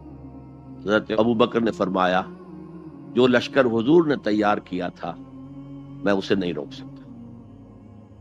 اب حضرت عمر نے ان سے کہا اب تیسرا محاذ تو نہ کھولیے، دوسرا محاذ جو جھوٹے نبی تھے ان کے خلاف تو جہاد کرنا ہی کرنا تھا، وہ تو سری ارتداد ہے، مرتد ہو چکے ہیں۔ یہ تیسرا جو ہے یہ تو صرف زکوٰۃ دینے سے انکار ہے نا، اور وہ بھی اس وقت شکل یہ تھی کہ ہم زکوٰۃ آپ کو نہیں دیں گے، ہم زکوٰۃ کا نظام خود اپنا رکھیں گے، اپنے امیروں سے لیں گے، اپنے غریبوں کو دے دیں گے، مرکزی حکومت کو نہیں دیں گے۔ اس پر حضرت ابو بکر نے کہا کہ اگر یہ حضور کے زمانے میں زکوٰۃ کے اونٹ کے ساتھ اس اونٹ کو باندھنے والی رسی بھی دیتے تھے، اور اب اگر یہ کہیں گے کہ اونٹ تو لے جاؤ رسی نہیں دیں گے ہم، تب بھی میں قتال کروں گا۔ اور اس وقت جو جملہ کہا ہے ایبدل الدین وانا حی، کیا دین میں تغیر کیا جائے گا جبکہ میں ابھی زندہ ہوں؟ میرے جیتے جی یہ کام نہیں ہو سکتا۔ ہمیں کبھی احساس ہے ہم زندہ ہیں، عیش بھی کرتے ہیں، اچھے سے اچھا کھاتے ہیں، اچھے سے اچھا پہنتے ہیں، دین کس حال میں کہاں ہے؟ پاؤں تلے کچلا جا رہا ہے، استہزاء ہو رہا ہے، تمسخر کیا جا رہا ہے۔ اور یہ نہ سمجھیے کہ میں کوئی ہندوستان کی بات کر رہا ہوں، نہیں، تمام مسلمان ملکوں میں یہی حال ہے۔ ہر جگہ پر کہیں بھی صحیح اسلامی حکومت قائم نہیں، اسلامی نظام قائم نہیں۔ بعض جگہوں پر تھوڑے سے احکام شریعت نافذ ہیں، ان کی اپنی برکات ہے، لیکن نظام تو اسلامی نہیں ہے، دولت کی تقسیم کا نظام اسلامی نہیں ہے، سیاسی نظام اسلامی نہیں ہے۔ اس اعتبار سے ہمارے اندر شدید نفرت تو ہو، اگر یہ نفرت بھی نہیں ہے، اگر بے چینی بھی نہیں ہے، کوئی کڑھن بھی نہیں ہے، فرمایا ذالک اضعف الایمان، یہ ایمان کا کمزور ترین درجہ ہے۔ کیا معنی؟ اس کے بعد پھر ایمان نہیں ہے، نفرت۔ دوسری حدیث سنیے، یہ حضرت عبداللہ ابن مسعود سے ہے رضی اللہ تعالی عنہ، یہ بھی مسلم شریف کی روایت ہے۔ حضور فرماتے ہیں ما بعث اللہ من نبی فی امتہ قبلی الا کان لہ حواریون واصحاب، اللہ نے مجھ سے پہلے کسی بھی امت میں کسی نبی کو نہیں بھیجا مگر اس کے کچھ نہ کچھ حواری، کچھ نہ کچھ اصحاب تو ہوتے تھے نا، 2 ہوں، 4 ہوں، 10 ہوں، 12 ہوں۔ حضرت عیسیٰ کے حواری 12 تھے، ایمان لانے والے کل کہتے ہیں 72 تھے، بہرحال کچھ نہ کچھ ساتھی، حواریون و اصحاب یاخذون بسنتہ ویقتدون بامرہ، وہ کیا کرتے تھے؟ وہ حواری اور صحابہ اپنے نبی کی سنت کو مضبوطی سے پکڑ لیتے تھے اور انہی کے احکام کی پیروی کرتے تھے. یقتدون بامرہ، اقتداء کرتے تھے، پیروی کرتے تھے. ثم انہا تخلف من بعدہم خلوف، پھر ہمیشہ ایسا ہوا ہے کہ بعد میں کچھ ایسے ناخلف اٹھے، یفعلون یقولون ما لا یفعلون ویفعلون ما لا یؤمرون، کہ وہ کہتے وہ تھے جو کرتے نہیں تھے، اور کرتے وہ تھے جس کا حکم ہی نہیں ہوا. عرس منائے جا رہے ہیں، یہ کوئی اللہ کے رسول کا حکم ہے؟ کیا رسول کے صحابہ کا عمل ہے؟ کیا حضور کا عرس منایا گیا؟ عید میلاد النبی ایک نئی عید ہو گئی ہے، کیا اس کا حکم دیا محمد رسول اللہ نے؟ یفعلون ما لا یؤمرون، وہ اپنی ہی ایجاد کردہ روایات ہیں، اپنی ہی ایجاد کردہ بدعات ہیں، اپنی ہی ایجاد کردہ رسومات ہیں، ان پر لگے ہوئے ہیں، اور دعوے کرتے ہیں اللہ سے محبت، رسول کے عشق کے، جبکہ ان کے عمل میں نہ اللہ کی اطاعت ہے نہ رسول کا اتباع ہے. اب جب ایسی صورت پیدا ہو جائے تو کیا کریں؟ فمن جاہدہم بیدہ فہو مومن، تو جو مسلمان بھی ان کے خلاف جہاد کرے گا اپنے ہاتھ سے، اپنی طاقت سے، وہ مومن ہوگا. ومن جاہدہ بلسانہ فہو مومن، اور جو ان کے خلاف جہاد کرے گا اپنی زبان سے، وہ بھی مومن ہوگا. وہی 3 درجے. ومن جاہدہم بقلبہ فہو مومن، دل سے نفرت رکھ کر جو جہاد کرے گا بالقلب وہ بھی مومن ہوگا. فما وراء ذلک من الایمان حبۃ خردل، اس کے بعد تو ایمان رائی کے دانے کے برابر بھی نہیں ہے.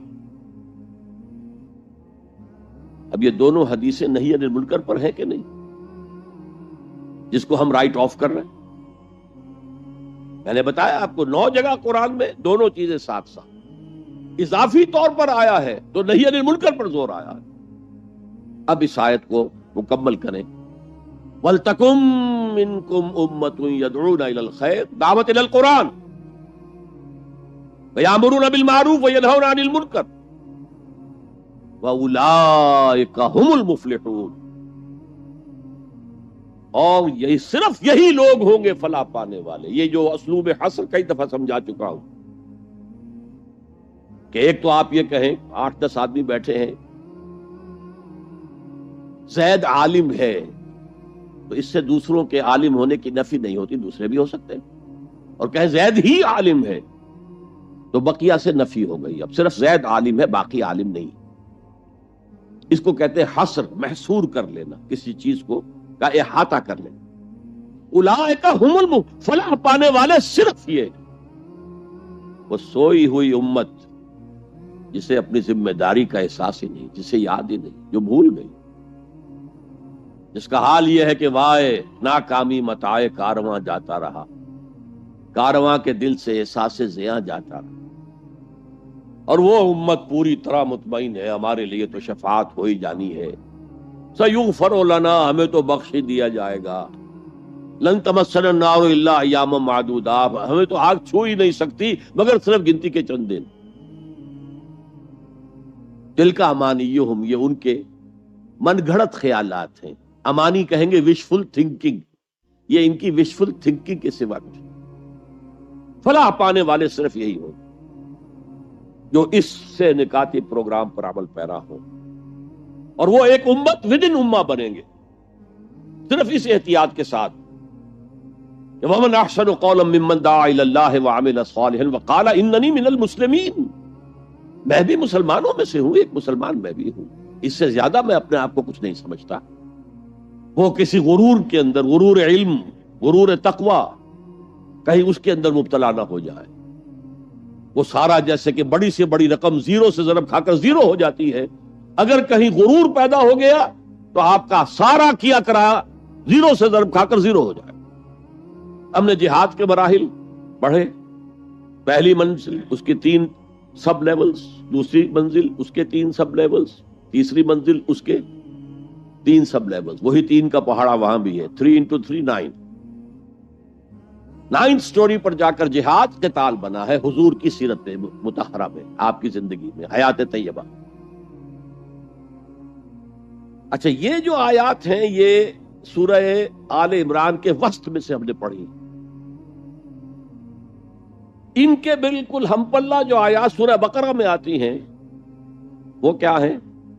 یا ایھا الذین آمنوا استعینوا بالصبر والصلاۃ ان اللہ مع الصابرین ولا تقولوا لمن يقتل في سبيل الله اموات بل احياء ولكن لا تشعرون وَلَنَبْلُوَنَّكُمْ بِشَيْءٍ مِّنَ الْخَوْفِ وَالْجُوعِ وَنَقْصٍ مِّنَ الْأَمْوَالِ وَالْأَنفُسِ وَالثَّمَرَاتِ وَبَشِّرِ الصَّابِرِينَ الَّذِينَ إِذَا أَصَابَتْهُم مُّصِيبَةٌ قَالُوا إِنَّا لِلَّهِ وَإِنَّا إِلَيْهِ رَاجِعُونَ أُولَٰئِكَ عَلَيْهِمْ صَلَوَاتٌ مِّن رَّبِّهِمْ وَأُولَٰئِكَ هُمُ الْمُهْتَدُونَ. وہ محتدون جس کا لفظ ہم نے پڑھا ہے لَعَلَّكُمْ تَهْتَدُونَ.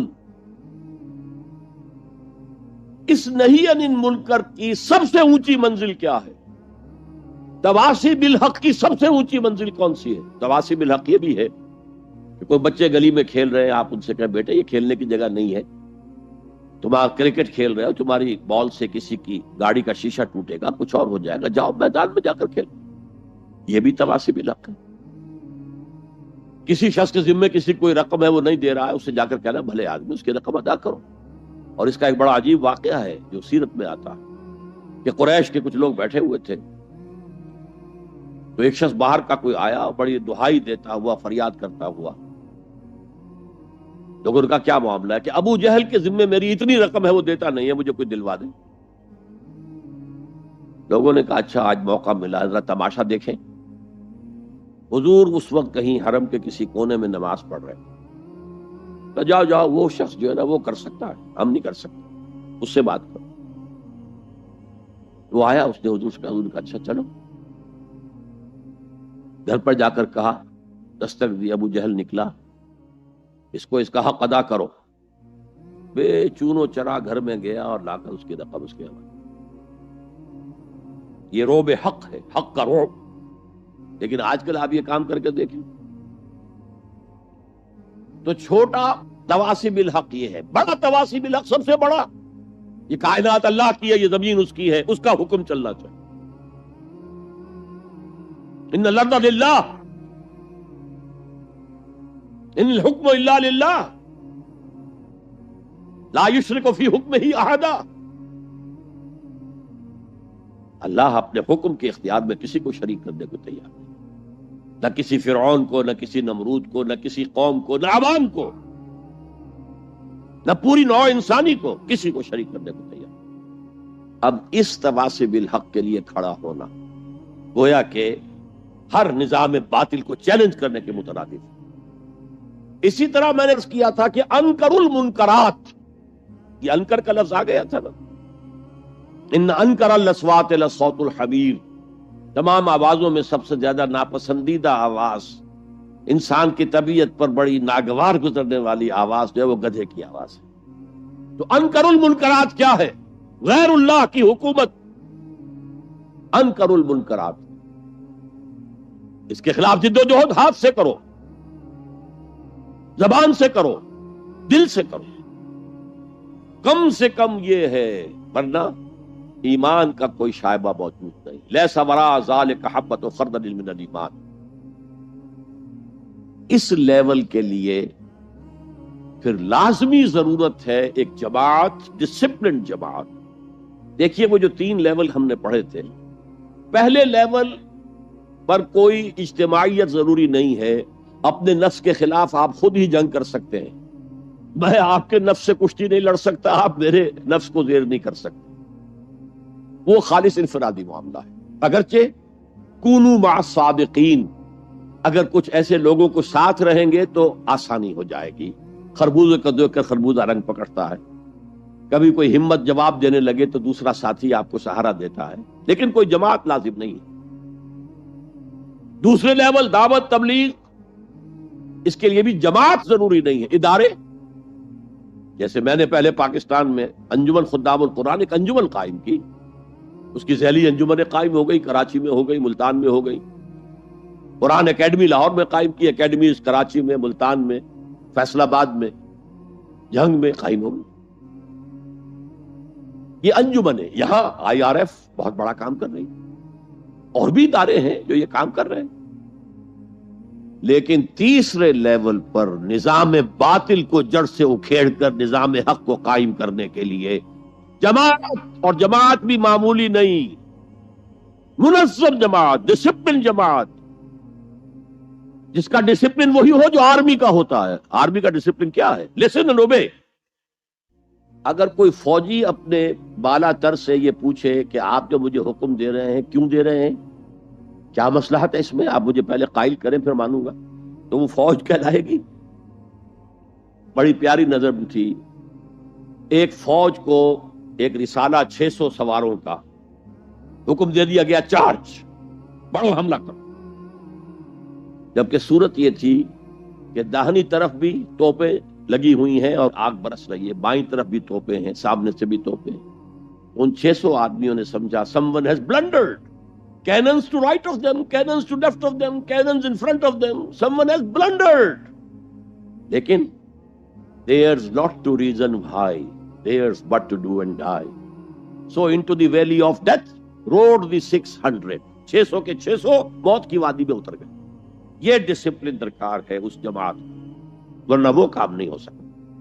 اسی کے لیے اصطلاح ہے ہمارے دین کی سمع و طاعت، لسن اینڈ اوبے۔ قرآن میں آتا ہے فاسمعوا واطیعوا، سنو اور اطاعت، اور حضور نے بیعت لی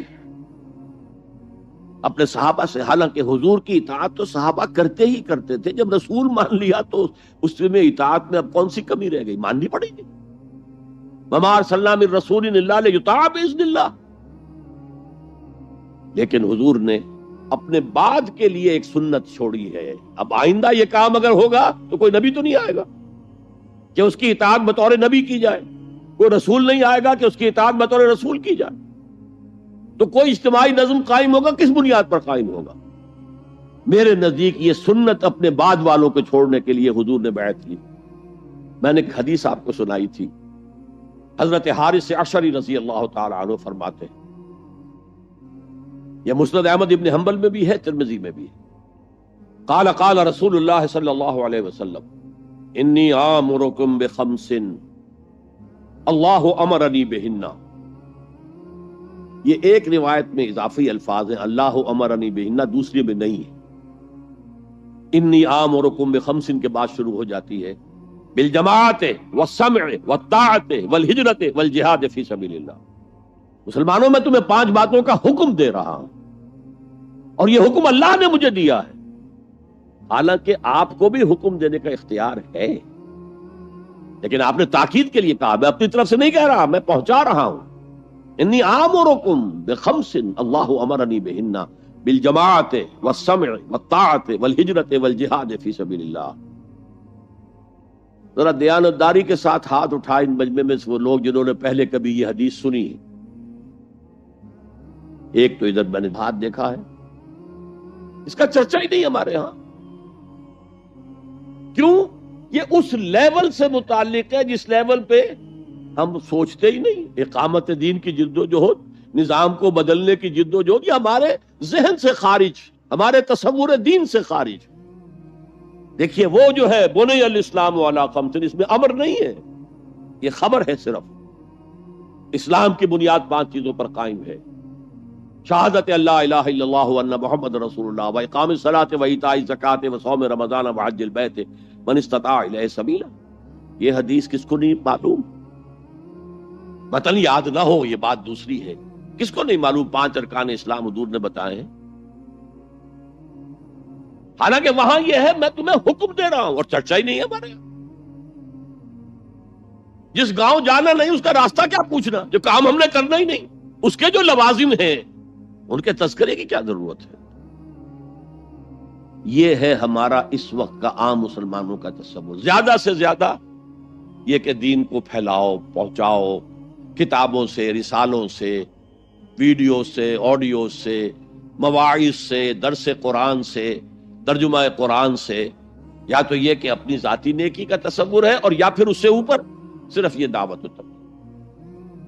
اس سے اوپر کی تیسری منزل جسے اقامت دین کہا جائے، جو خصوصی الفاظ حضور کے لیے 3 مرتبہ قرآن میں آئے، هو الذی ارسل رسولہ بالہدی ودین الحق لیظہرہ علی الدین کلہ۔ کسی اور نبی کے لیے 1 دفعہ بھی نہیں آئے، حضور کے لیے 3 دفعہ آئے،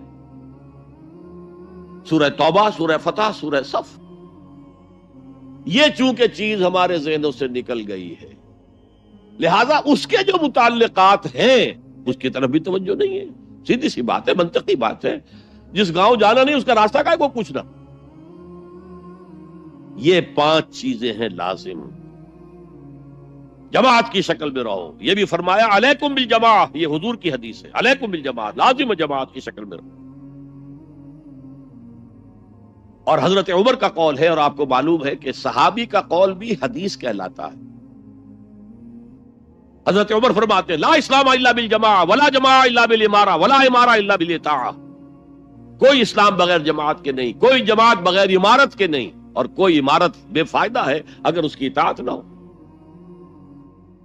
تو پہلا حکم بالجماع والسمع، اور سنو، سننے کے لیے وابستہ رہنا ہوگا، وابستہ رہ شجر سے امید بہار رکھ۔ اب یہ نہیں ہو سکتا تھا کہ حضور پر کوئی بات آئی ہے تو آپ خود ہر ایک کے گھر جا جا کے اس کو پہنچائیں، آپ وابستہ رہیں اس نظم جماعت کے ساتھ۔ جیسے کہ درخت کا پتا جو ہے اس تک بھی جڑ سے لے کر جو غذا آ رہی ہے درخت کے پتے تک پہنچ رہی ہے، تو پیوستہ رہ شجر سے امید بہار رکھ، اس پیوستگی کے ساتھ، تاکہ وہ سارے احکام آپ تک خود بخود پہنچے۔ والطاعہ، اور اطاعت، 3 چیزیں ہو گئی، بالجماعت والسمع والطاعت والہجرت والجہاد فی سبیل اللہ۔ اور میں اس کی حقیقت پہلے بھی بیان کر چکا ہوں۔ ہجرت، اس کی بنیاد کیا ہے؟ حضور سے پوچھا گیا ای الہجرت افضل یا رسول اللہ، اے اللہ کے رسول سب سے اعلیٰ اور سب سے افضل ہجرت کون سی ہے؟